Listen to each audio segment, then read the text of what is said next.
Book, System Collapse, Predatory Awakening Prologue, the day that the system collapsed, February 10, 2025, a date that will go down in history for all eternity. It began without notice. For one frozen instant, the world stood still, time seeming to stop as all human beings on Earth had a common, surreal experience.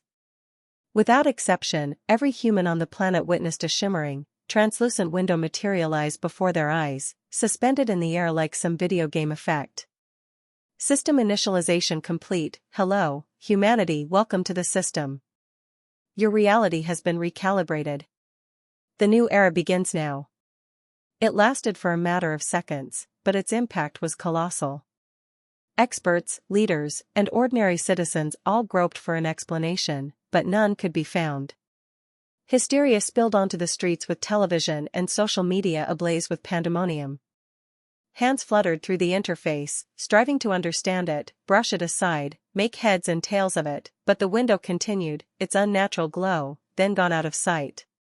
Then came the monsters. At first, they appeared in out-of-the-way locations, remote woods, uninhabited islands, long-abandoned tunnels under the earth. Cryptid sightings that 10 years ago could have been dismissed as hoaxes filled the web, backed with shaky footage of grotesque monsters appearing out of thin air. In the beginning, governments dismissed them as mass hysteria, exaggeration fueled by a fear of the message of the system. That faith was lost when the first big city collapsed. Rio de Janeiro took the brunt first.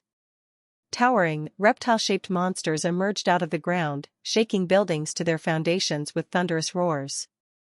Armored monstrosities bulldozed through city streets with impunity, slicing through clusters of weapon-carrying soldiers with ease, shattering them as if weapons were nothing but toys. Humanity saw in horror, in real time, bullets ricocheting off armored scales, missiles exploding ineffectually off unnatural heights. Humanity's most powerful weaponry became irrelevant. By the close of the week, hundreds of cities had descended into anarchy. Governments scrambled for a solution. Emergency lock-ins were declared, whole areas evacuated, but none of it mattered. The monsters traveled too fast. Fear descended over the planet in an iron fist. Then came a follow-up message. Dungeon formation in progress, the stabilization of the system is beginning. Emerging new structures will manifest worldwide. And just like that, colossal gateways of rock appeared all over the planet. Some in the heart of arid deserts, and others in city centers. Unnatural, unsettling entrances to nothingness. They were called dungeons. At first, no one was brave enough to enter. The world could hardly even imagine the terrors of monsters that afflicted them already. Why enter in and expose yourself to even worse? But necessity creates boldness, and soon a few brave, or stupid, souls entered in. They returned with power. Individuals who were mere ordinary civilians stepped out of dungeons, with abilities surpassing any soldier. The system gave them abilities, strength, agility, abilities no human could possess. The first adventurers were born, and with them, a ray of hope. Governments quickly established new organizations to examine and regulate these events. The Adventurers Association was formed, which graded these recently awakened humans based on their power. For the first time since the fall of the system, humanity had a means to fight back. But it was only the beginning. The world had permanently changed, and the laws of nature were no more. The strong would ascend, and the weak would lag behind. The system came down, and humanity could only adapt, or perish. And somewhere, in a small, forgotten corner of Portland, Oregon, a young man struggled to get by, unaware that one day soon, he'd be the one who'd shake the world to its core. Chapter 1, The Bottom of the Barrel. The world had changed. 2 years had passed since the system descended and turned reality into something out of a game. Monsters roamed the land, dungeons tore through cities, and humanity had no choice but to evolve or perish. Those who awakened to the system's power became adventurers, warriors, mages, healers, and specialists of all kinds. They fought, looted, and grew stronger, their names rising in the ever-growing hierarchy of this new world. And then there were people like Ethan Voss. People who never awakened. Ethan adjusted the straps of his battered backpack, shifting the weight of supplies pressing against his shoulders. His boots, worn down from miles of walking, scraped against the cracked pavement of Portland's lower districts. The city wasn't what it used to be. Most of the west side had been abandoned after dungeons had opened near the riverfront, turning entire blocks into danger zones. The remaining districts had split into two worlds, one for the adventurers, and one for everyone else. He belonged to the latter. Portland's Guild District was a bustling hub for adventurers, filled with weapons shops, skill instructors, and job postings for dungeon expeditions. High-ranked adventurers, clad in shining armor or enchanted robes, walked with purpose through the streets, their mere presence commanding respect. Then there were the low-rankers, struggling F and E-rank adventurers desperate for scraps. And then, there were the unranked. Ethan had been coming to the Portland Adventurers Guild every morning for the past 3 months, hoping to get picked up as a porter. Porters were the lowest of the low, glorified baggage carriers who tagged along on dungeon expeditions to haul gear, set up camp, and do whatever grunt work adventurers didn't want to bother with. They weren't fighters. They didn't get a cut of the loot. But they got exposure to dungeons. And exposure meant a chance, however small, of triggering an awakening. That's what Ethan told himself, anyway. The Guild District's job board was covered in parchment notices, each detailing dungeon expeditions looking for recruits. Ethan scanned every single one, looking for that small, desperate group that might just take an unranked porter. Most notices were immediately out of reach. High-ranked dungeon team seeks skilled warriors, minimum rank B+, healer wanted, must have proven healing skills, seeking experienced mage for long-term dungeon exploration, yeah, right. Ethan sighed and kept looking, ignoring the posters meant for real adventurers. Eventually, he found what he was looking for porter, F-rank dungeon, low pay. It wasn't much. But it was something.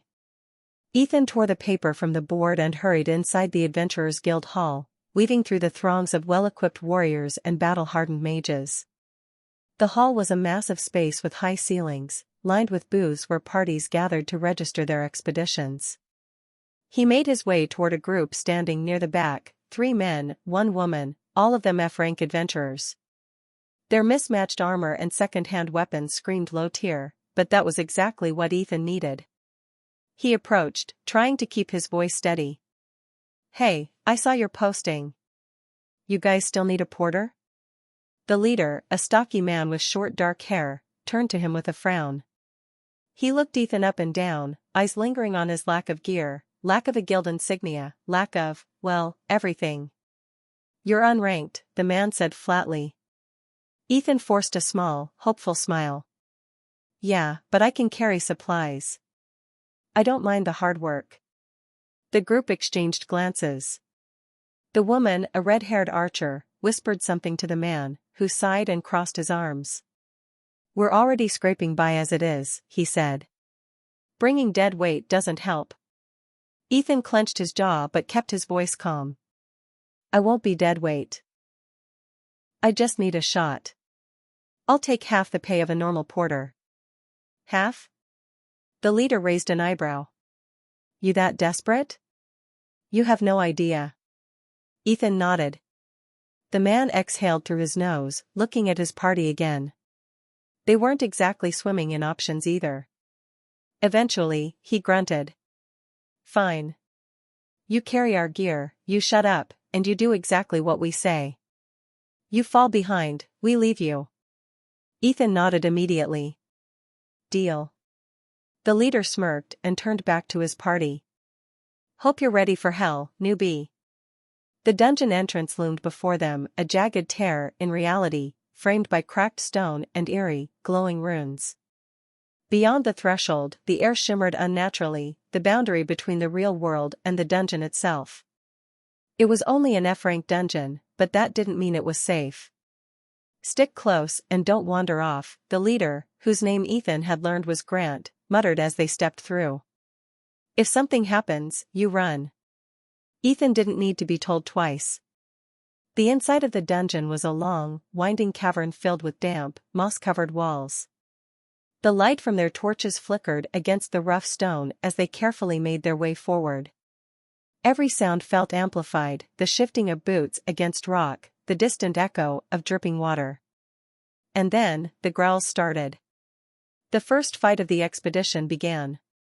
Ethan stood back, gripping his supply pack as Grant's party engaged the monsters, a group of tunnel crawlers, oversized rodent-like creatures with jagged fangs and glowing red eyes. The battle was clumsy, uncoordinated. These adventurers weren't strong, but they knew enough to survive. Ethan watched as they hacked, slashed, and dodged, slowly wearing the creatures down. He saw how they struggled, how even an F-rank dungeon could be lethal to the weak. And most of all, he saw how useless he was. He wasn't fighting. He wasn't contributing. He was just standing there, watching, waiting. Waiting for his moment. Waiting for an awakening that might never come.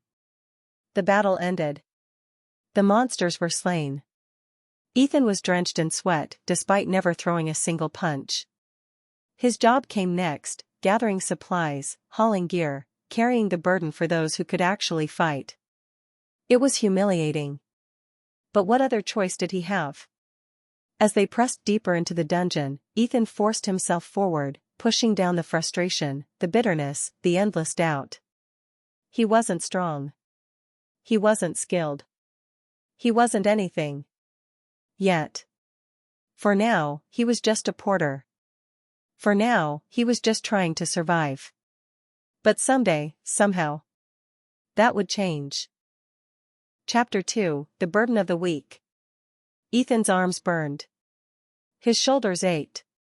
Every step felt heavier than the last. The straps of his overloaded backpack dug into his skin, and the rough, uneven stone beneath his boots made every movement a struggle. But he kept moving. Because if he stopped, if he even hesitated, Grant and his party wouldn't wait for him. They'd leave him behind. It was an unspoken rule in the world of adventurers. The weak get left behind. The F-rank dungeon they had entered, the Hollow Warren, was exactly what its name suggested, a network of underground tunnels infested with tunnel crawlers and other burrowing creatures. The deeper they went, the darker and more suffocating the air became. Ethan's job was simple: carry the supplies, shut up, and don't get in the way. For the past hour, that's all he had done. He had watched as Grant and his party, Alec, Mira, and Tobias, cleared groups of monsters, struggling but managing to push forward. It was clear that they weren't exactly skilled adventurers. Their formations were sloppy, their attacks lacked precision, and their movements were sluggish. But at least they could fight. Ethan? He was just there. "Oi, Porter," Grant called over his shoulder. "Stay close. If you slow us down, we're not gonna wait for you." Ethan gritted his teeth, but nodded silently. They weren't exactly rude to him, but they made it very clear that he was disposable. If things went south, they would ditch him without hesitation. That was just how the world worked now. As the group trudged through the tunnels, Ethan couldn't help but steal glances at their weapons. Grant carried a rusted broadsword, its edge chipped from too much use and not enough maintenance.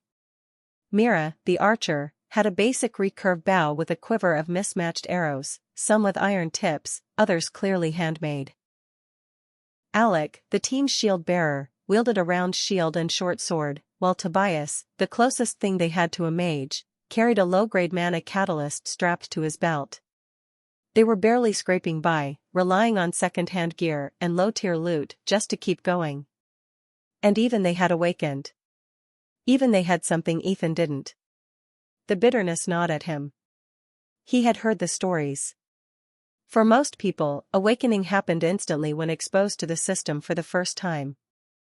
A single moment of crisis was usually enough to trigger it. Some awakened in the middle of a fight, others when their lives were in danger.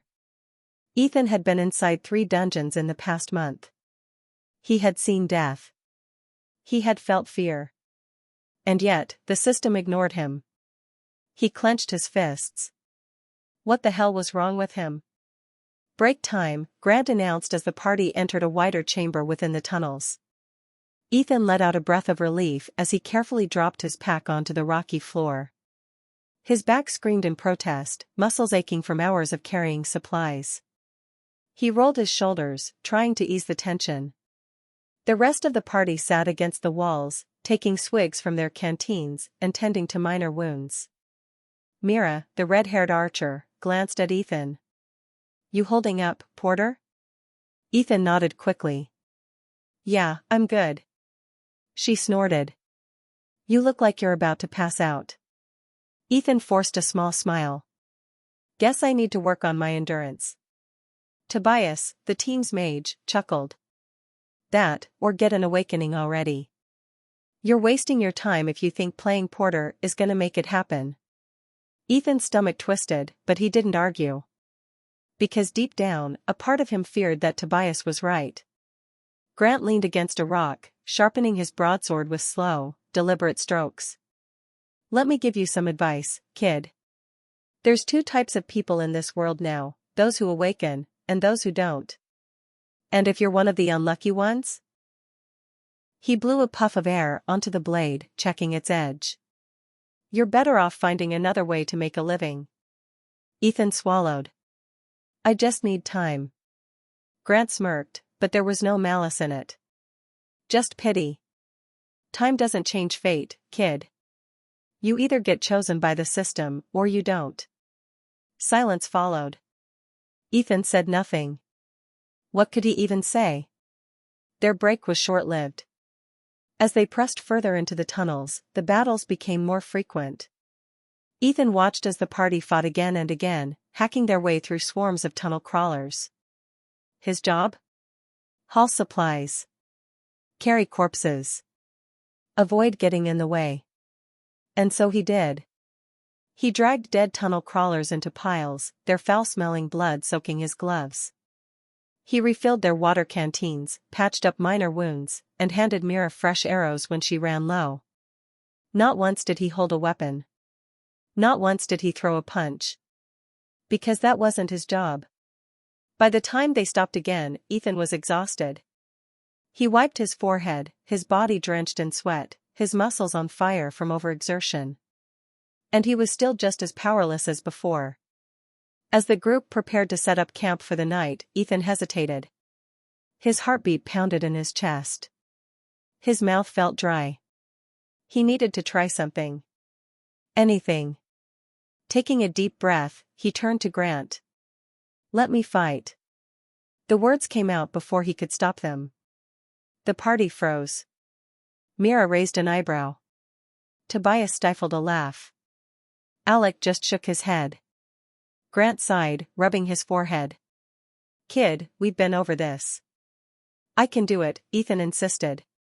Just one fight. One kill.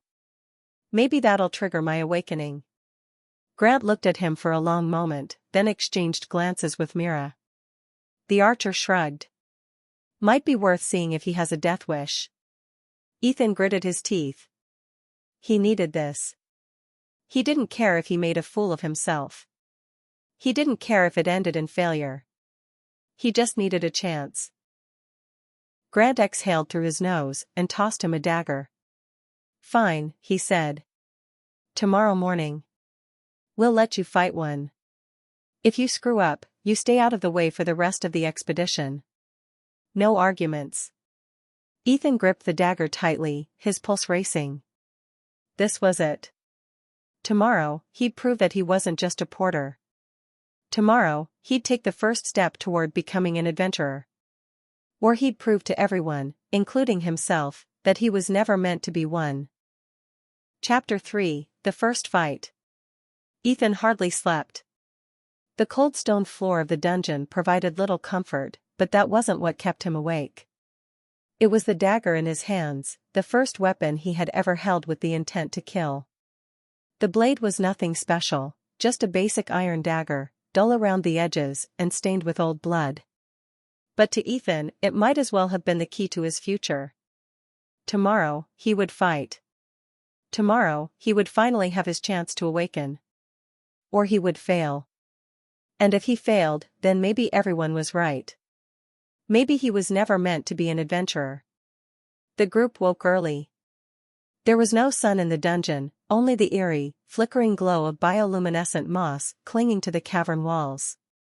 The air was damp, carrying the stench of rotting monster corpses from the previous battles. Ethan felt nauseous, but he forced himself to eat.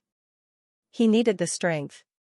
Even if his hands were shaking, even if his heart was hammering in his chest, he had to be ready.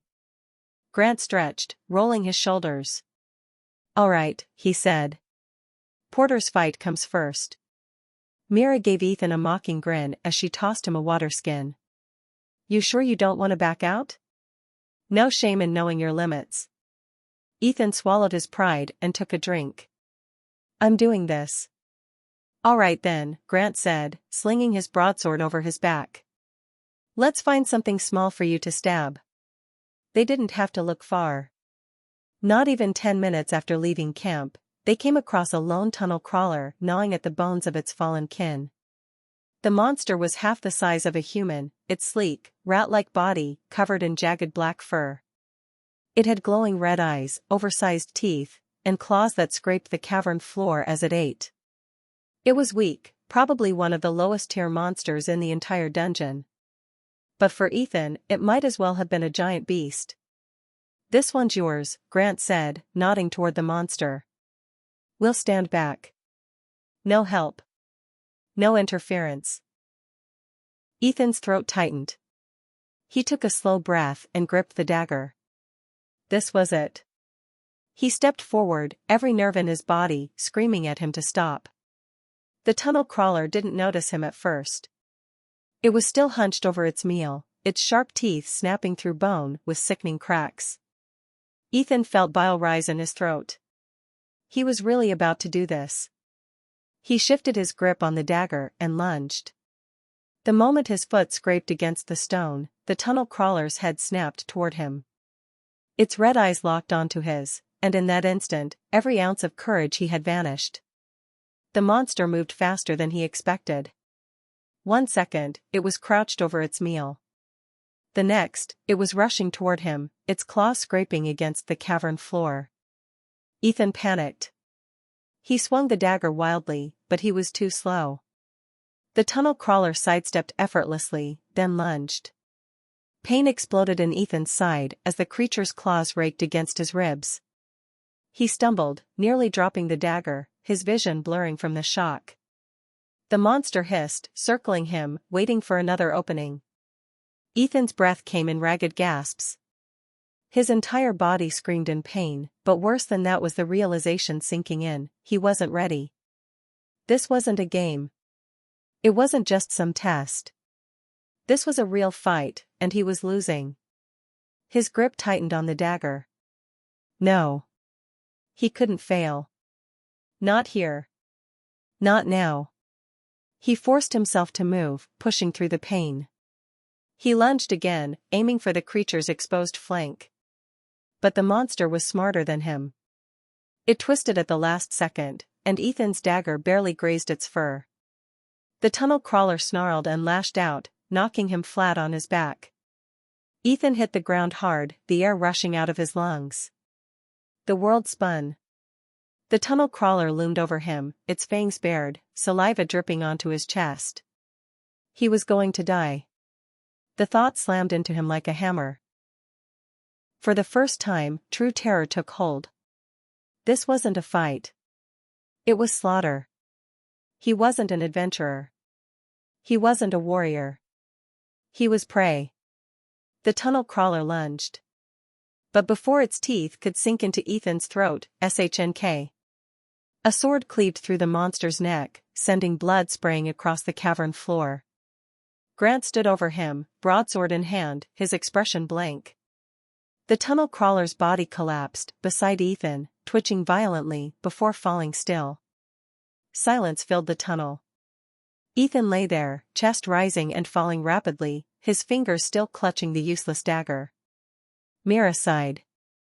"Well. That was embarrassing." Tobias snorted. "Called it." Grant sighed and sheathed his sword. "That's it," he said. "You're done." Ethan stared at the dead monster, his heart still hammering. He swallowed, struggling to form words. I can do better. No, Grant cut him off, his voice firm. You had your shot. You weren't ready.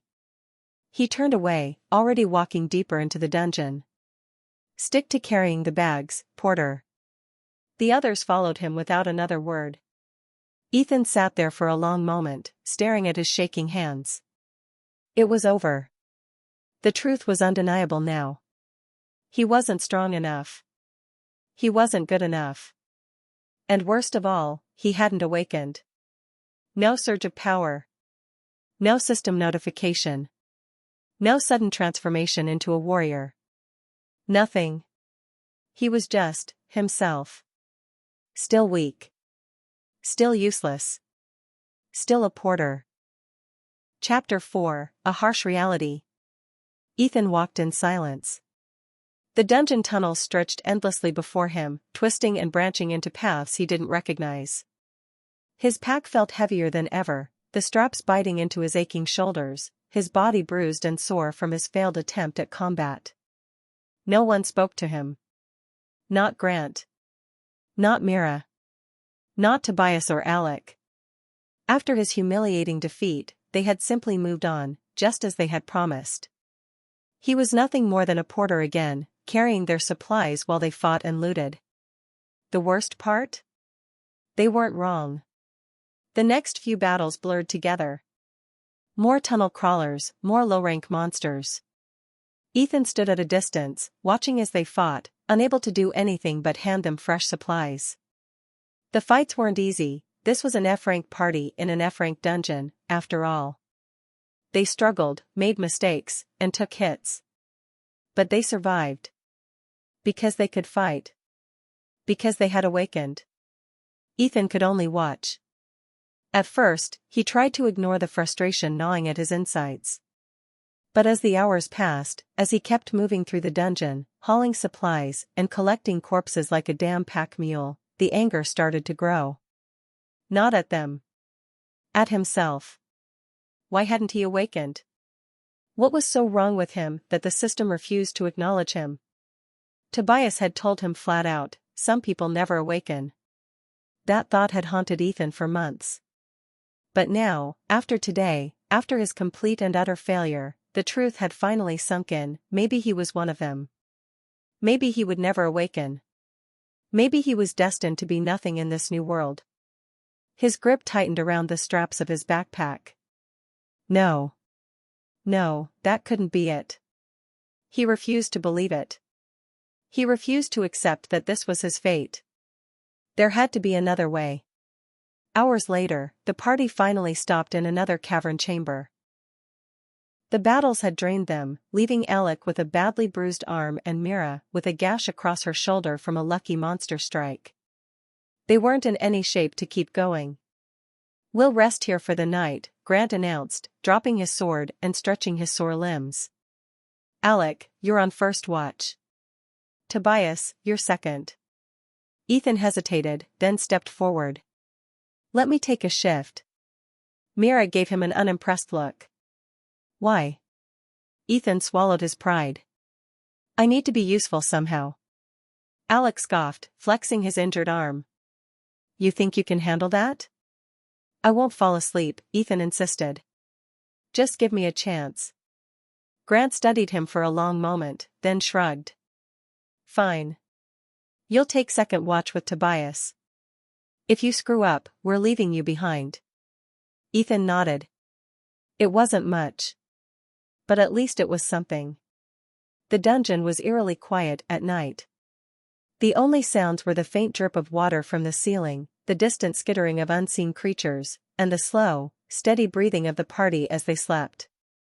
Ethan sat near the dying fire, gripping a dagger he had taken from Myra's spare supplies. He wasn't allowed to fight, but that didn't mean he had to be defenseless. Tobias sat across from him, idly twirling a mana crystal between his fingers.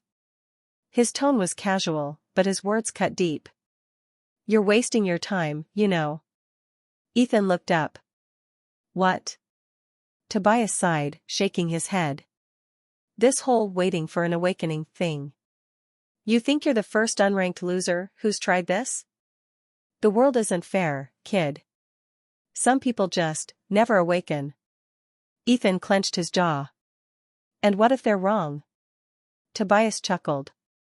Then prove it. Ethan's grip tightened around the dagger. That's exactly what I intend to do. Hours passed. Ethan's body ached, exhaustion creeping into his limbs. But he refused to let his eyes close. He had made a promise. And then, a sound. A low, faint clicking echoed from deeper within the tunnel. Too soft for normal footsteps, too rhythmic to be just dripping water. Ethan's pulse spiked. Something was coming. He turned to Tobias, but the mage had already dozed off, his head tilted against the cavern wall. Ethan hesitated. Should he wake the others? Should he check it out himself? The clicking grew louder. Heart pounding, Ethan slowly rose to his feet, dagger in hand. He took a deep breath, then stepped toward the tunnel's edge. And what he saw made his blood run cold. At first, he thought it was just another tunnel crawler. But then he saw its size. The creature emerging from the darkness was twice as large as the others they had fought. Its black fur shimmered unnaturally, and its glowing red eyes locked onto him with an intelligence that sent a chill down his spine. This wasn't just another F-rank monster. This was a dungeon variant. A mutated creature, stronger, faster, and far more dangerous than anything they had encountered so far. It had found them. And it was hungry. Ethan's breath caught in his throat. He had to wake the others, now. But before he could move, the monster lunged. Chapter 5, Cornered.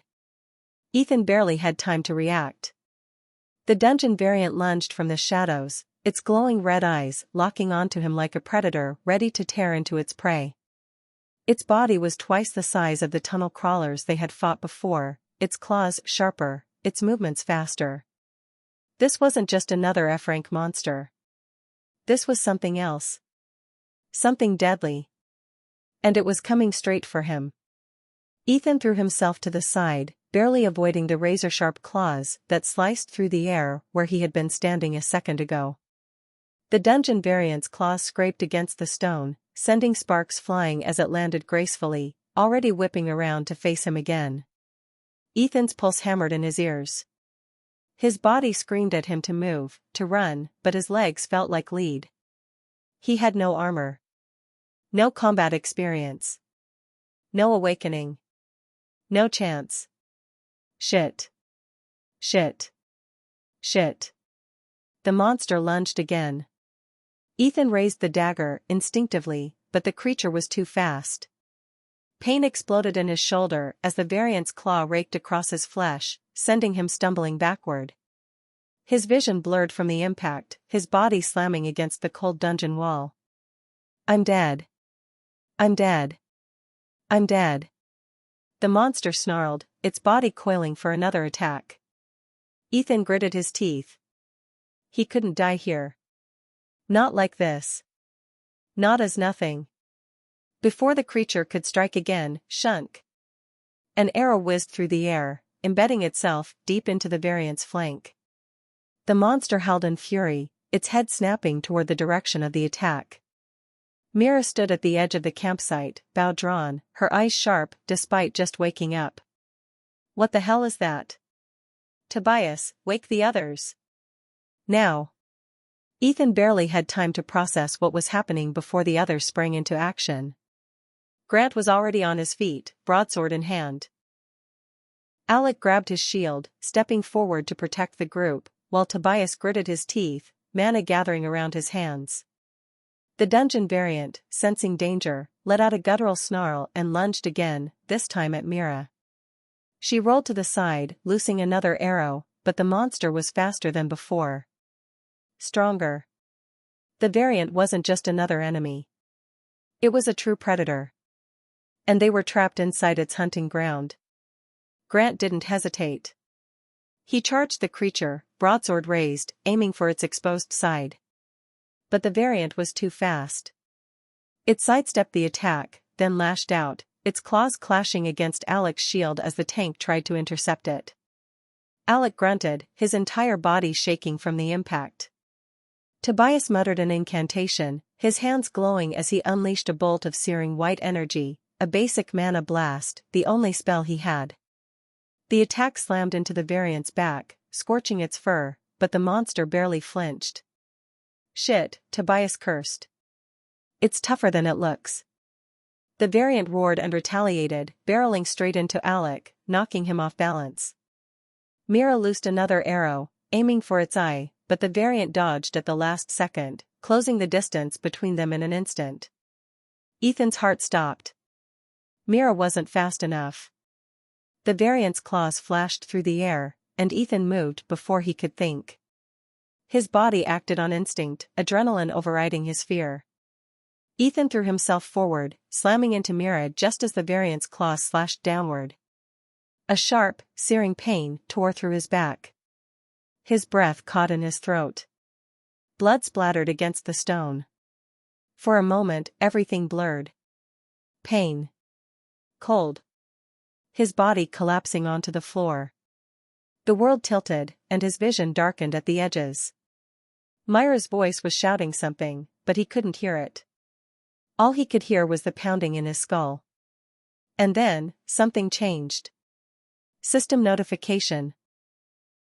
Fatal wound detected, analyzing host survival instincts, unique awakening conditions met. Ethan's breath hitched. Something cold and burning at the same time coiled deep in his chest, a pressure, a weight, something impossibly heavy pressing down on his body. And then, a new voice. Awakening initiated. Something inside him cracked open. And the world shifted. Chapter 6, The Awakening. Pain. That was the first thing Ethan felt. A raw, burning sensation tore through his back, radiating through every inch of his body. His breathing was ragged, his vision flickering between darkness and the chaotic battle unfolding before him. Mira was yelling. Grant was shouting orders. The dungeon variant was still rampaging, its claws stained with Ethan's own blood. And yet, despite the agony, despite the overwhelming certainty that he was about to die, something was changing. System notification, unique awakening conditions met. Fatal injury detected, triggering emergency adaptation. A cold, unnatural force wrapped around Ethan's body, an invisible weight pressing down on his chest, coiling deep inside his very being. It wasn't just pain anymore. It was something else entirely. Something alive. His heartbeat slowed, his thoughts sharpening as the pain turned into something different. A burning hunger. SSS rank passive skill acquired, Predator's absorption. Ethan gasped. He felt his own blood stir, as if responding to the words appearing in his mind. A pulse of energy surged through him, something raw and primal, clawing its way up from the depths of his being. And then, he knew. He understood what was happening to him. He had read about skills before. Most awakeners received something basic, an enhancement to strength, agility, or a minor magic affinity. Others gained specific combat skills, like swordsmanship or elemental control. But this? This was something else entirely. Predator's absorption, white heavy checkmark absorb 1/100 of a slain creature's stats, permanently. White heavy checkmark 1/10, 000 chance to absorb an enemy's skill upon its death. A skill that fed on his enemies. A power that would let him grow stronger with every kill. It was absurd. It was broken. And right now, it wasn't enough to save him. Because the variant was still alive. And Ethan was still on the ground, bleeding out. His fingers twitched. The dagger he had dropped was still within reach. Ethan clenched his teeth, every muscle screaming in protest as he forced his body to move. His fingers wrapped around the hilt, the metal cool against his sweaty palm. He could barely see through the blood and sweat dripping into his eyes, but he didn't need to. He knew what he had to do. The variant was locked in combat with Grant and the others, still focused on the greater threats. It didn't see him. It had already dismissed him as prey. Big mistake. Ethan pushed off the ground, lunging forward with every last ounce of strength he had left, and drove the dagger into the creature's exposed side. The variant let out a shrieking snarl, its body convulsing as the blade sank into its flesh. It twisted, trying to shake him off, but Ethan held on. He gritted his teeth, using every bit of his dwindling strength to drag the blade deeper, twisting it for good measure. And then, a second notification appeared. Dungeon variant defeated. Absorbing 1 out of 100 of slain creature's stats, +2 strength, +1 agility, +3 vitality, and then, absorbing skill acquired, shadow step, D rank. Ethan's body froze. He felt it. A surge of raw energy flowed through his limbs, not just healing him, but changing him. His wounds didn't fully close, but the pain dulled. His muscles tightened, his breathing evened out, and something deep within his very core expanded. And then, instinctively, he moved. The moment the monster lurched toward him, Ethan's body reacted on its own. A cold pulse of energy surged through his veins. The world around him blurred for an instant, and suddenly, he was somewhere else. He was behind the monster. The others saw it. Myra's eyes widened. Did he just? Tobias gaped. That was a skill. Ethan staggered, his breathing ragged, but he knew exactly what had happened. Shadow step. A skill he had stolen from the variant. A skill that let him blink short distances in an instant. He felt his pulse quicken, a rush of excitement cutting through his exhaustion. He wasn't the same person he had been 5 minutes ago. He wasn't just a porter anymore. He had awakened. And nothing would ever be the same again. Chapter 7: The Awakening's Aftermath. Silence filled the cavern. The dungeon variant lay still, its massive body slumped over the jagged stone, a dark pool of blood spreading beneath it. The once deadly predator, the monster that had nearly torn Ethan apart, was dead. And Ethan was the one who had killed it. But no one spoke. They were all staring at him. Ethan staggered, his breath ragged, his body still adjusting to the newfound energy coursing through him. His back throbbed from his earlier wound, but it wasn't as bad anymore. Because something had changed. He could feel it, the subtle shift in his body.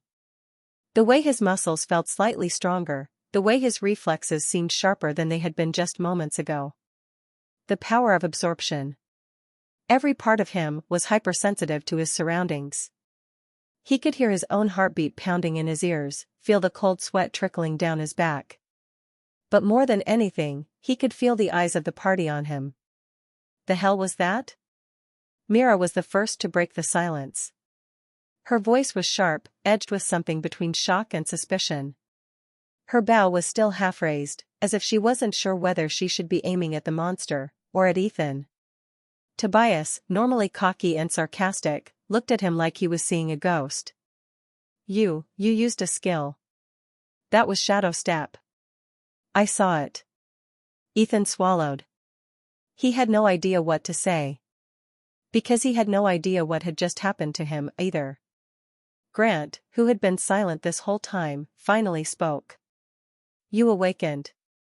The words hung in the air, like a hammer waiting to drop. Ethan nodded slowly, his fingers still clenched around the bloodied dagger. Yeah, he said, his voice hoarse. I think I did. Mira narrowed her eyes. That doesn't make sense. Ethan frowned. What do you mean? She folded her arms. People awaken the moment they first step into a dungeon. Or in the middle of battle, sure. But you? She gestured to the monster's corpse. You've been inside multiple dungeons already. You failed your first fight. And then suddenly, in the middle of getting mauled, you awaken? That's not normal. She wasn't wrong. Even Ethan knew that awakening didn't work like this. Most people got their power immediately when exposed to dungeons for the first time. Some required near-death experiences. But no one ever just awakened late, especially not after already proving they had no talent. So why had the system chosen now? What had changed? His grip on the dagger tightened. It was because of his skill. Predator's absorption. He had killed the variant and absorbed a fraction of its stats. And more importantly, he had absorbed its skill, Shadow Step. No one else in the world had a skill like this. And if that was true, he couldn't tell them. Not yet. Ethan took a deep breath and gave the simplest explanation he could think of. I guess I just had weird conditions for awakening. Grant watched him carefully. Too carefully. You used Shadow Step. That's an assassin-type skill. Is that your class? Ethan hesitated for only half a second before nodding. Yeah. I think so. He had no idea if that was true. But it was safer than the real answer. Tobias still looked at him like he had grown a second head, but he shrugged. Lucky bastard. People train for years hoping to get movement skills like that. Myra's suspicion didn't disappear, but she let out a sigh, lowering her bow. Well, at least you're not dead. Grant finally turned away, his face unreadable. We'll talk more when we get out of here. Grab your stuff. We're moving. Ethan exhaled, feeling the weight of their stares finally ease. For now, they believed him. But the seed of doubt had been planted. As they continued deeper into the dungeon, Ethan kept his head down, replaying everything in his mind. His first kill. His first absorbed skill. His first lie. He was no longer a porter. He was an awakened adventurer now. But he was also something else entirely, something that shouldn't exist. If anyone found out about Predator's absorption, they wouldn't see him as an ally. They'd see him as a threat. And in this world, threats got eliminated. So Ethan made a decision. Until he understood his power completely, no one could know the truth. Not yet. Not ever. Chapter 8, Testing the Limits. Ethan had spent months feeling powerless. Now, for the first time in his life, he could feel something else entirely. Strength. It wasn't overwhelming, not yet. His body still ached, his wounds still stung, and exhaustion still clung to his muscles like dead weight. But beneath all of that, there was something new. A spark of power that hadn't been there before. And he needed to know exactly what it meant. The group pressed deeper into the dungeon, their footsteps echoing through the winding stone corridors. Ethan stayed near the back, adjusting the weight of his pack, still acting the part of a porter, for now. The others had accepted his sudden awakening without much argument, but the air around them felt different now. They weren't treating him like dead weight anymore. They were watching him. Studying him. Grant especially. The party leader had barely spoken since Ethan's unexpected awakening. But every so often, Ethan caught him glancing his way, eyes unreadable. Grant didn't trust him. And that meant Ethan had to be careful. Their next battle came soon after. A pack of tunnel crawlers, 6 this time, rather than 1 or 2. Their glowing red eyes flickered in the darkness, their jagged claws scraping against the stone floor as they scuttled forward, ready to tear into flesh. Formation, Grant ordered, already moving. Alec raised his shield, bracing for the incoming assault.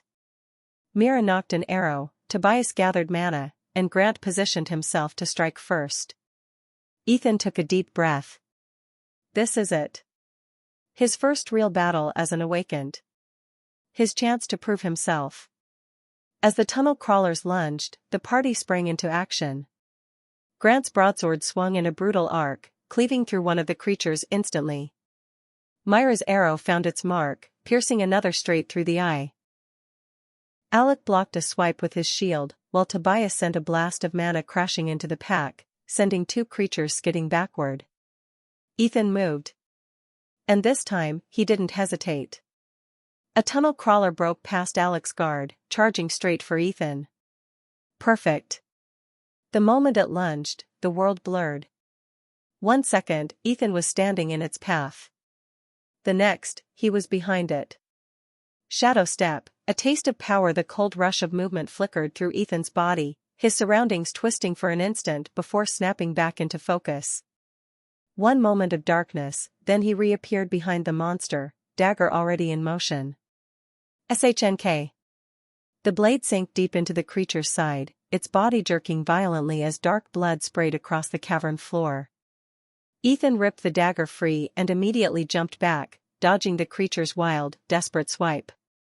It collapsed seconds later. Dead. Ethan had killed it in one strike. And then, a familiar notification appeared. System notification, tunnel crawler defeated. Absorbing 1/100 of slain creature's stats, +1 strength, +1 agility. Ethan's breath caught in his throat. It was happening again. He could feel it, the faint, almost addictive sensation of power seeping into his body. It wasn't dramatic, not yet. But it was real. Every single kill would make him stronger. Every fight would bring him closer to something more. And no one else knew it but him. Ethan barely had time to process what had happened before another tunnel crawler lunged, this time, straight for Mira. Her bow was still drawn, no time to react. Ethan moved again. Shadow step. The world flickered. He reappeared at her side. The dagger flashed forward, stabbing straight through the creature's skull. Blood splattered across his hands, his arms, his chest. And then, the monster went limp. Mira stared at him, eyes wide. Holy shit, she muttered. The rest of the battle ended seconds later. Grant finished off the last tunnel crawler. Tobias sent another mana blast into the dying remains of a creature, and Alec, panting, lowered his shield. The cave went silent again. And this time all eyes were on Ethan. Grant turned to face him fully. Studying him. You've been hiding something, he said. Ethan forced himself to keep his expression blank. What do you mean? Grant gestured toward the dead monsters. You were useless yesterday. Now you're teleporting mid-battle and killing things in one hit? His eyes narrowed. That's not normal. Tobias crossed his arms, his face still filled with disbelief. I've seen low-ranked assassins before. None of them move like that. Mira shook her head. It's not just his speed. It's his instincts. It's like, he suddenly knows exactly how to fight. Ethan's fingers tightened around the dagger. They weren't wrong. He had felt it too, the way his body had responded faster than his mind, the way the dagger had moved on its own. It was Predator's absorption. Not only was it boosting his stats, but somehow, it was sharpening his instincts along with them. But there was no way in hell he was telling them that. So he did what he did best. He lied. I guess awakening changed more than I thought. Grant didn't look convinced. But after a long moment, he just grunted. Fine. Keep your secrets. Just don't get cocky. We're not out of here yet. Ethan nodded. Mira gave him another look, then sighed and turned away. Tobias muttered something under his breath, shaking his head. And just like that, the tension passed. For now. But Ethan knew the truth. They were watching him now. And if he wasn't careful, they'd figure him out. As the party moved forward, Ethan flexed his fingers, feeling the new power running through him. This was just the beginning. He had finally stepped into the world of adventurers. But he wasn't just another fighter. He was something else entirely. Something that shouldn't exist. And if he wanted to survive, he had to be smarter, stronger, and faster than everyone else. Because one day, people would realize what he really was. And when that happened, they would fear him. Or they would try to kill him. Chapter 9, Growing Hunger. Ethan had never felt like this before. His heart pounded in his chest, but not from fear. Not from exhaustion. It was something else entirely, something raw, something primal. Power. It coiled inside him, settling deep in his core, spreading through his limbs like a slow-burning fire. He felt faster, his movements sharper. Every time he took a step, every time he flexed his fingers, it was as if his body had recalibrated itself, adjusting to the small but undeniable boost from his recent kills. The feeling was addicting. And Ethan wanted more. The dungeon corridors stretched ahead, the glow of bioluminescent moss casting eerie green light along the rocky walls. The stench of blood and monster corpses lingered in the air, a testament to their progress. But the party wasn't celebrating. They were watching him. Mira, in particular, kept glancing at him, her sharp eyes filled with quiet suspicion. Tobias hadn't spoken much since the last battle, but his occasional sideways glances said everything. Even Alec, normally indifferent, was paying attention now. And then there was Grant. The party leader walked ahead in silence, his hand resting near the hilt of his broadsword, his entire posture unreadable. But Ethan could feel it, the way Grant's eyes flicked toward him every so often. The way his stance had shifted slightly, as if preparing for the unexpected. They don't trust me. Not completely. And that meant he had to be careful. Ethan kept his head down, forcing himself to act normal. But deep inside, he was still trying to process everything. The system notifications, the power creeping into his body, the skill he had stolen, it was all too much, too fast. Predator's absorption was insane. Not only did it make him stronger with every kill, but he had actually stolen a skill. A skill. That shouldn't have been possible. Normal adventurers trained for months, years to learn new skills. Some required rare grimoires or special instructors. But Ethan? He had taken one from a monster's corpse. The realization chilled him. Because if he could do that, what else could he steal? As the group continued forward, Ethan subtly flexed his fingers, testing his new ability. Shadow Step. A skill designed for assassins and rogue types, a short-range teleport that let him blink a few feet in any direction. It had activated on instinct during the fight. But now? He wanted to control it. He focused, reaching for that strange pull in his body, the cold flicker of energy that had surged through him the first time he had used it. For a moment, nothing happened. Then, the world blurred. Ethan staggered forward, suddenly standing 3 feet from where he had been. His breath caught in his throat. It worked. It wasn't as smooth as before, but it was real. And it meant he could use it whenever he wanted. But that wasn't the most important part.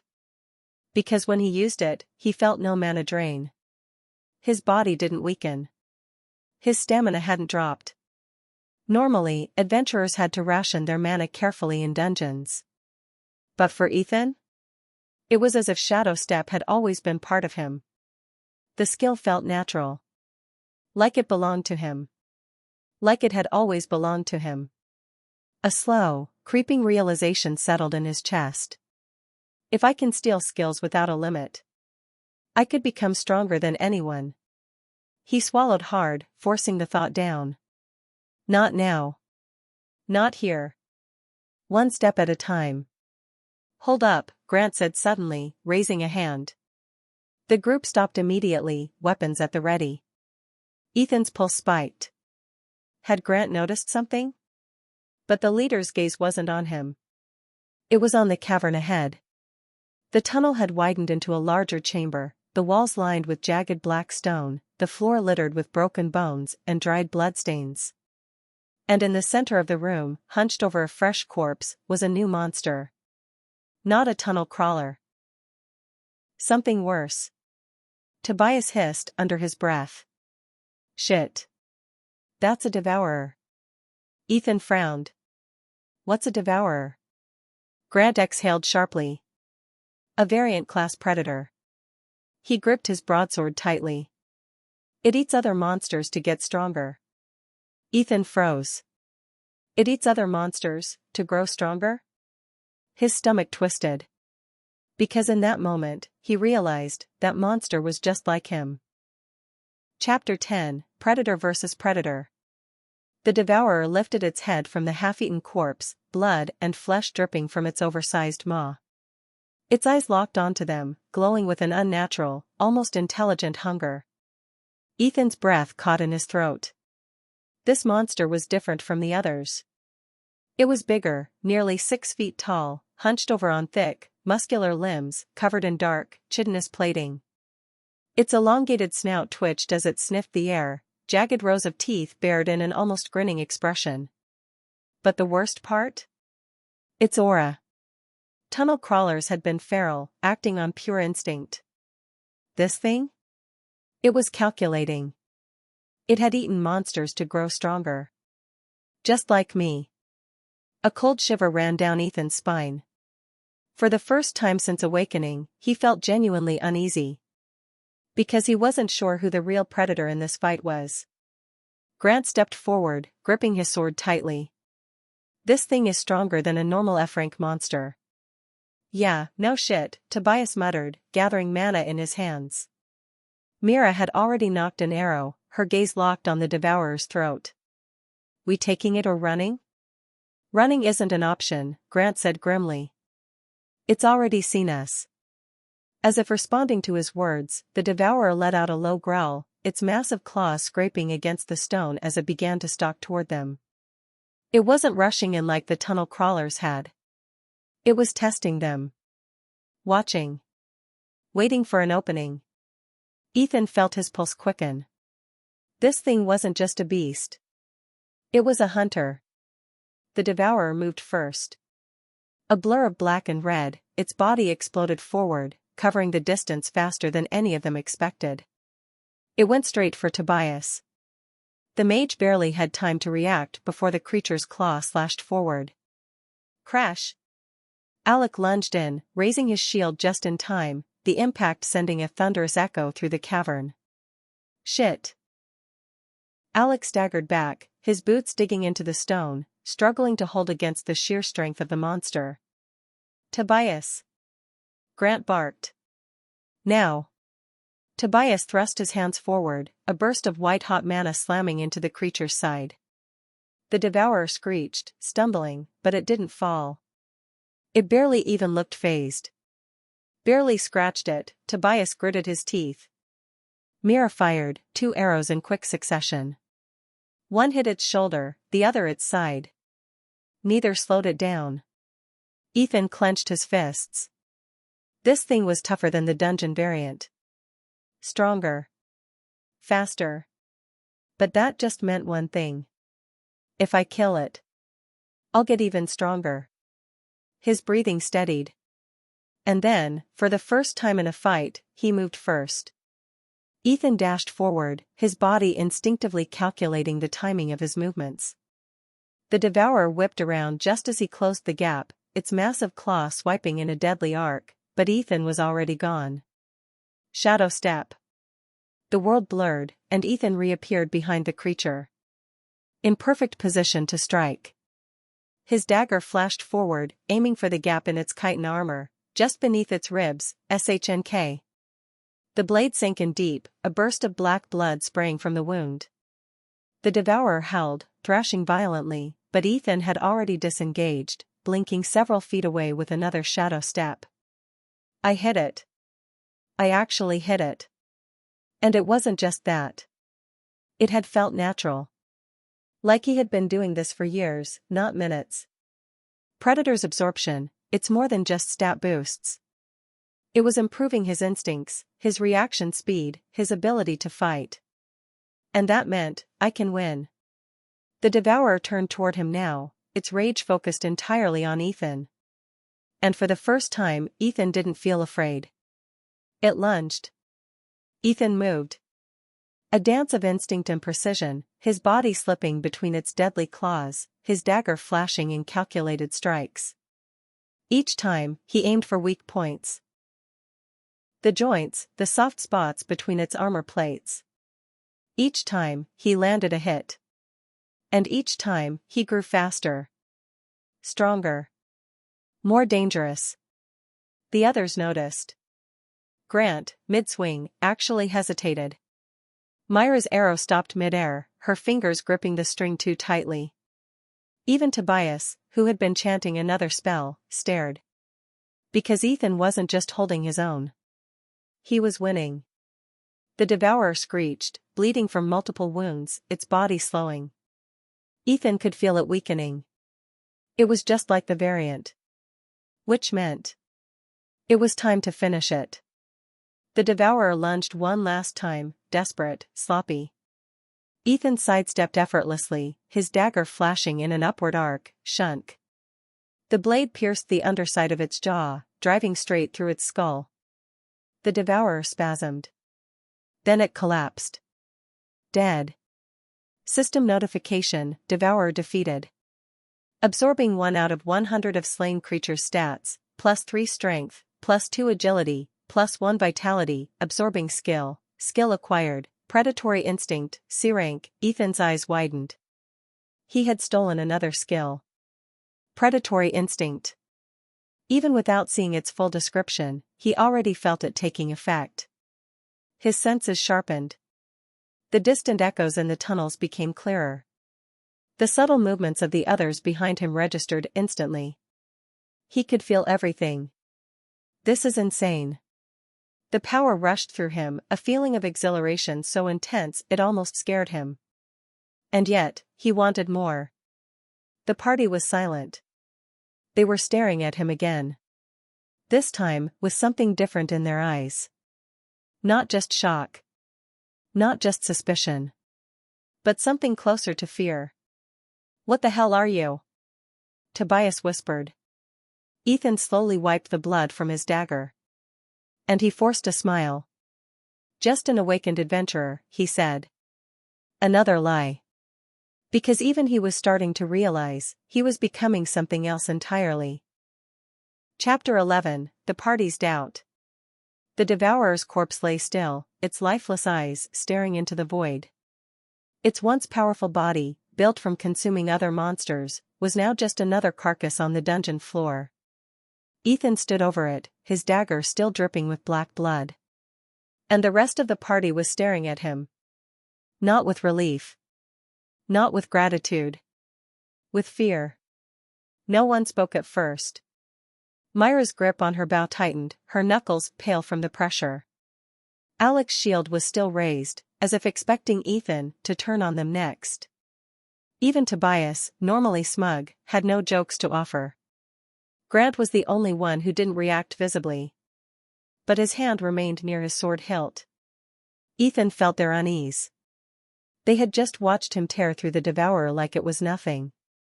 They had seen him move too fast, react too smoothly, kill with a precision that shouldn't be possible for a first-time fighter.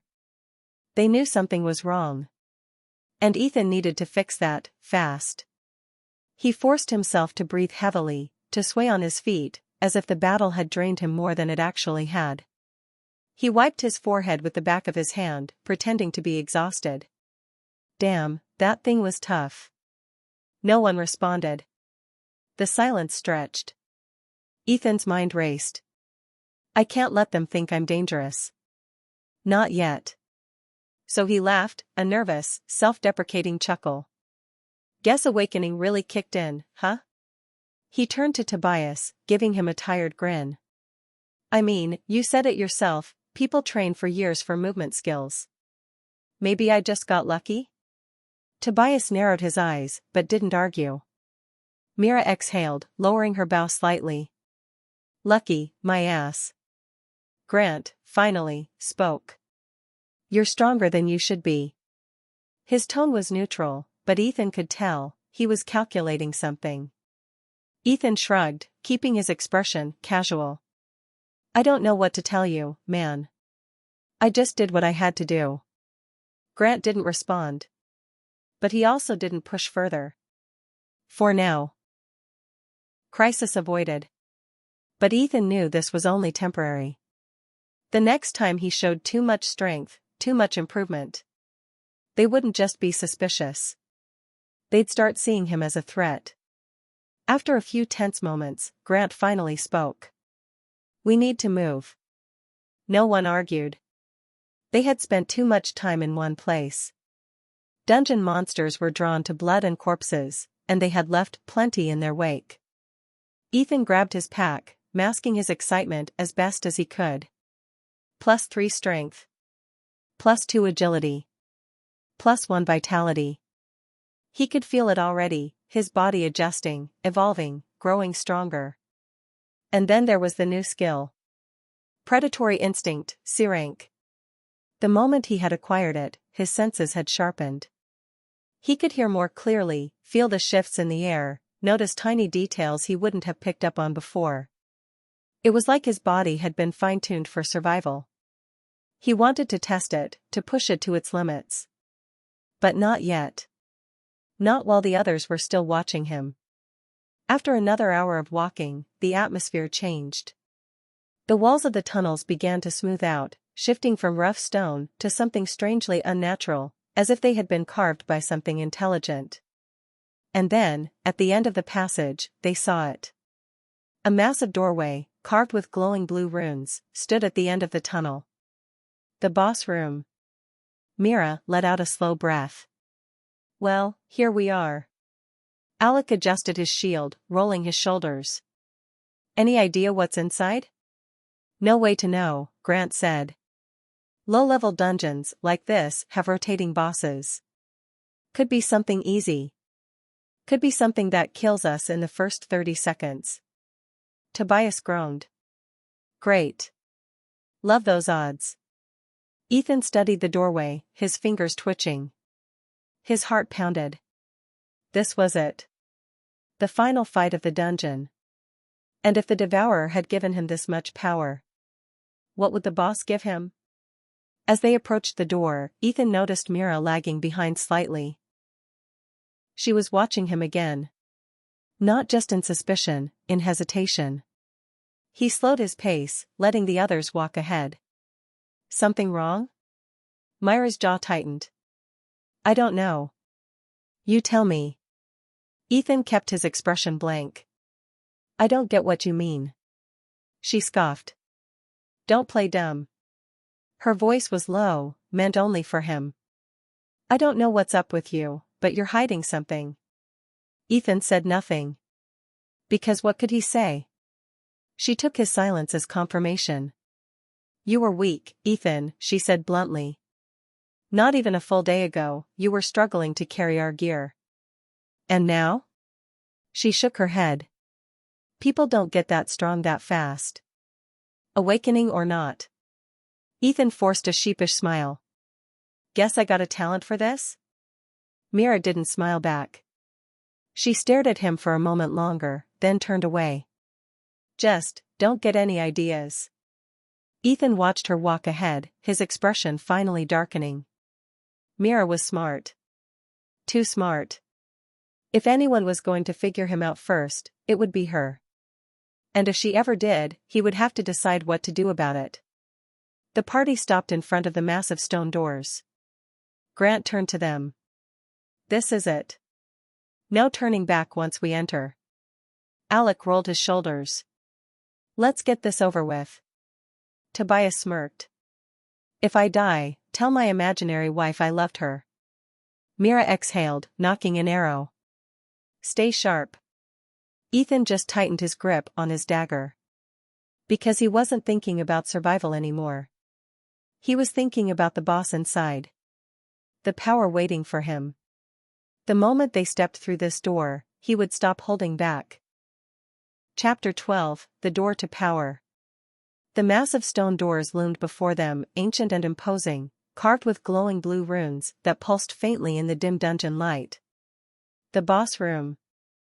The air here was thicker, heavier, as if the very space beyond the threshold knew they were coming. Ethan stood before the doors, his heart steady, his fingers itching with anticipation. This was it. The final battle. The last challenge, before they escaped this dungeon. And the greatest opportunity for power yet. Last chance to back out, Grant said, his tone grim and measured. No one moved. No one even considered it. Even Tobias, who always had a sarcastic remark, remained silent, gripping his catalyst with white-knuckled tension. Alec let out a slow breath, adjusting his shield strap. What's the plan? Grant studied the doors for a long moment. Standard formation. Alec, you take point. Tobias, keep your spells ready. Mira, look for weak points. Ethan, he hesitated. And for the first time Ethan saw it. Grant wasn't just suspicious anymore. He was uncertain. Ethan had proven himself against the Devourer. But that fight had also put him on their radar. They knew he was hiding something.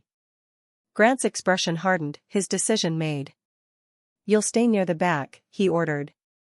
Help if you see an opening, but don't overextend. A test. He wants to see what I'll do. Ethan forced himself to nod, keeping his expression neutral. He would play along, for now. But once they were inside? He had no intention of staying in the back. Grant pressed his palm against the door, and the blue runes flared to life, casting an eerie glow across the cavern. A low, rumbling vibration shook the ground beneath them. Then, the doors groaned open. A rush of stale, cold air swept past them as the chamber beyond was revealed. Ethan's eyes narrowed as he stepped forward. The boss room was massive. A circular stone arena, lined with cracked obsidian pillars, the walls stretching so high they disappeared into darkness. Faintly glowing symbols lined the floor, pulsing in slow, rhythmic waves. But none of that mattered. Because in the center of the chamber, something moved. The dungeon boss appears at first. Ethan thought it was just a shadow, shifting and flickering beneath the dim dungeon light. But then he saw the eyes. 6 of them. Glowing, crimson-red orbs, arranged in a triangular pattern, all of them fixated on the intruders. The creature uncurled itself, standing on 4 massive, clawed limbs, its obsidian-black exoskeleton gleaming under the faint light. And then, it rose to its full height, easily 10 feet tall, its monstrous form casting a looming, unnatural silhouette. Tobias inhaled sharply. Oh, hell. Mira cursed. It's a damn Nightfang stalker. Ethan's stomach twisted. That is not an F-rank boss. Hold positions. Grant barked. The Nightfang stalker moved, not with the clumsy aggression of a beast, but with the calculated precision of a born predator. It stalked forward, its 6 glowing eyes fixated on them, each movement eerily smooth. And then, it vanished. Ethan's eyes widened. Where? Screech. The creature reappeared behind them, its movement so fast it was a blur of black and red, claws flashing through the air. Alec barely managed to raise his shield before the impact sent him flying, his body slamming into a pillar with a sickening crunch. Tobias let out a shouted incantation, sending a blast of searing white mana toward the boss, but the Nightfang was already gone. It blinked out of existence again, only to reappear behind Mira, its claws swinging toward her exposed flank. SHNK. Blood splattered across the stone floor. Mira gasped, stumbling, her bow slipping from her grasp. The boss was too fast. Too strong. And worst of all, it could teleport. His mind raced. The boss wasn't just stronger. It was unnaturally fast, moving in ways that shouldn't be possible for something that size. Ethan focused on his new ability. Predatory instinct. The moment he did, the battlefield changed. The ambient noise sharpened, the subtle shift in air pressure became clearer, and for the first time, he could predict the creature's next movement. There. The Nightfang stalker was about to teleport again. But now, Ethan could follow it. He moved. The moment the boss vanished, Ethan's shadow stepped in the same instant. Darkness blurred around him, and suddenly, he was right behind the monster. For the first time, the Nightfang hesitated. And Ethan struck. SHNK. The dagger pierced the creature's flank, cutting through the thin armor beneath its ribs. The Nightfang let out a distorted screech, its body twisting violently as it tried to dislodge him. But Ethan had already moved again, blinking several feet away before it could retaliate. It worked. I hit it. A notification flashed in his mind.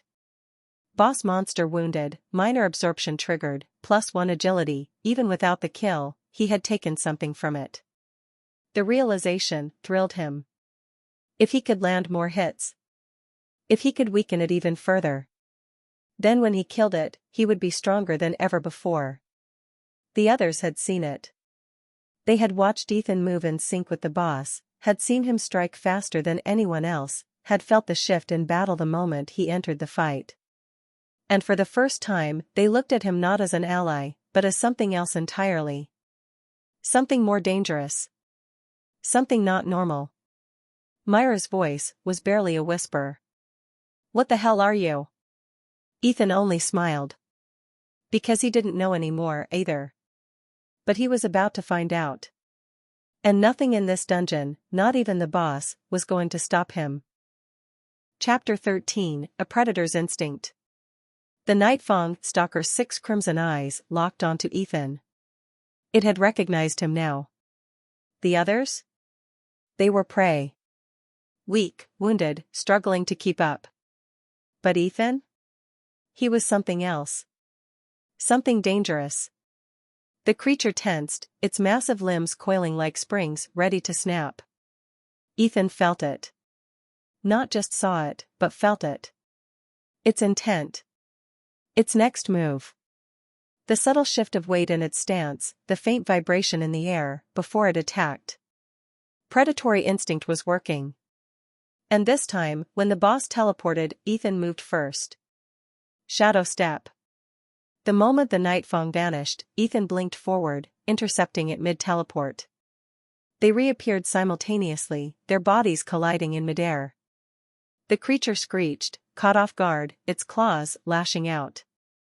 Ethan twisted, dodging by inches, and drove his dagger forward, SHNK.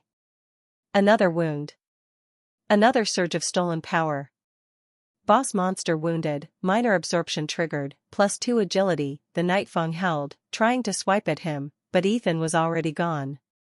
He reappeared several feet away, crouching low, dagger in hand, his breath coming in sharp, controlled bursts. And for the first time, the Nightfang hesitated.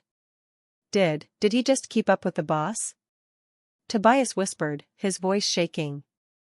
Mira still hadn't lowered her bow. She was staring at Ethan like he was some kind of monster himself. Even Grant, who never reacted to anything, was gripping his sword tighter than before. Alec groaned, pushing himself up from where he had been slammed earlier. "I don't know what the hell is going on," he muttered, "but if we're still fighting, someone tell me what to hit." Grant finally snapped back to reality. "We're finishing this." His voice was sharp, decisive. Alec, keep it distracted. Tobias, prep your biggest spell. Mira, cover them. His eyes flicked to Ethan, and there was no more hesitation in his voice. "Ethan. Do whatever the hell you just did again." The Nightfang stalker's wounds were slowing it down. It was still fast, still deadly, but now? It was predictable. Ethan could see every movement before it happened. It teleported, he was already there. It slashed, he dodged before the attack even landed. Each time, his dagger carved into its exoskeleton, stealing more of its strength, speed, and vitality. It was dying. And it knew it. The creature let out a final, desperate roar, its body flickering between teleport points, trying to escape, trying to do anything to survive. But Ethan wasn't letting it go. One last shadow step. One final strike. SHNK. The dagger buried itself deep in the Nightfang's throat, cutting through muscle and bone in one clean motion. The monster shuddered. Then collapsed. Dead. System notification, dungeon boss defeated.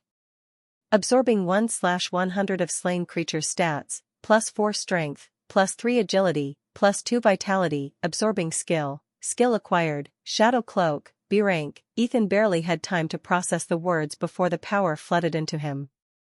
More strength. More speed. More resilience. And a new skill. Shadow Cloak. He didn't even need to see a description to understand what it did. The moment the ability activated, his body shimmered, the edges of his form blurring into the darkness. In an instant, he was invisible. The fear in their eyes, Mira took a step back. Tobias swallowed hard. Even Grant, always composed, always unreadable, had his hand on his sword again. They had seen everything. They had watched Ethan match the boss's speed, kill it almost single-handedly, and then vanish. And they weren't celebrating. They were terrified. Myra's voice was quiet. "What the hell are you?" Ethan forced a smile. But deep down, even he wasn't sure anymore. Because if his power had already grown this much in just one dungeon, what would he become next? Chapter 14, The Dungeon's End. The Nightfang stalker's corpse lay motionless, its massive, armored body slumped over the cold stone floor. The once dominant predator, the final challenge of the dungeon, was dead. And Ethan had killed it. But the room was silent. Not with relief. Not with celebration. With unease. Because every single one of them had seen it. The way Ethan had moved. The way he had kept up with the boss's teleportation, struck with inhuman precision, and then vanished into the shadows like a ghost. He could feel their fear. And for the first time since awakening, he didn't hate it. The runes on the dungeon floor dimmed, their once faint glow flickering out, signaling the collapse of the dungeon's boss room. A deep, mechanical hum echoed through the cavern, and then a new passage revealed itself, a stone doorway sliding open at the back of the chamber. "The exit," Grant muttered. Mira didn't move. She was still looking at Ethan. "You killed it alone." Her voice was low, guarded. Ethan met her gaze, forcing himself to look tired, to look human. He let out a long, controlled breath. "Barely. That thing almost had me." Tobias scoffed, but it wasn't his usual cocky tone. It was nervous. "Bullshit. You knew what it was gonna do before it did it." Alec was still holding his shield, his fingers clenching the worn leather grip. "You moved just like it." Silence. Ethan felt the weight of their stares. They weren't accusing him of anything yet, but they were too close to the truth. He had to get them back on his side. Ethan let his body slump slightly, dropping his dagger, rolling his shoulders as if he were exhausted. "I don't know what happened," he lied. "It's my first dungeon. I awakened late. Maybe I just got a high-tier skill?" Tobias snorted. "A skill that lets you copy a boss monster's movements?" Ethan shrugged. "I mean, why not?" He turned to Grant, feigning uncertainty, making himself seem less like a monster, and more like a confused rookie who had just stumbled into something strange. "You're the experienced one," he said. "Weird awakenings happen, right?" Grant's eyes narrowed. He was studying Ethan. Measuring him. Then, after a long pause, he sighed. "Yeah. Sometimes." The tension eased slightly. Not gone. But Ethan had planted the seed of doubt. Now, they weren't sure if they were just overthinking it. Good. Because if they ever figured out what he really was, it wouldn't end with just suspicion. With the boss defeated, the dungeon was officially cleared. A faint golden shimmer in the center of the chamber signaled the appearance of the boss loot, a floating crystalline chest formed from raw mana. Grant wasted no time. He stepped forward, placed his hand on the chest, and activated it. The loot materialized. A pair of enchanted daggers, low tier. A small mana core, refinement grade. A dungeon clear token, proof of the kill. Mira exhaled. "Not bad." Alec grunted. "Could have been worse." Grant divided the loot without hesitation. "Daggers go to Ethan. You fought with a knife, so you might as well use proper weapons." Ethan hid his excitement and took the daggers carefully. They were light but sturdy, the runes along their hilts pulsing with a faint glow. He had never used real weapons before. But now? They felt natural in his hands. Grant continued. Tobias, you get the mana core. Mira and Alec, you take the rest of the bonus gold when we cash out the dungeon clear token. And you? Mira asked. I'm taking the boss kill credit, Grant said. None of them argued. Ethan didn't either. He had already gotten something far better than loot.